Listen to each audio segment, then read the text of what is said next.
अस्सलाम वालेकुम प्यारे बच्चों, तो कैसे हैं आप सब।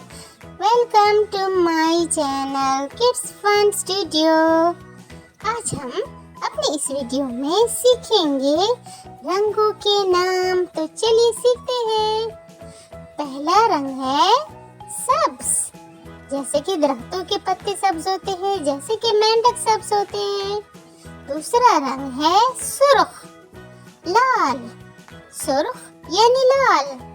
नीला, नीला, नीला। पीला, पीला, पीला। काला, काला। ये देखो बच्चों, काली बिल्ली, काली ऐनक और काली नेल पॉलिश। वाह वाह। नारंगी, नारंगी, नारंगी।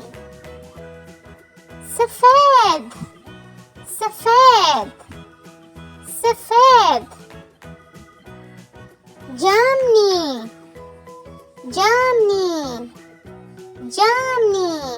Thanks for watching.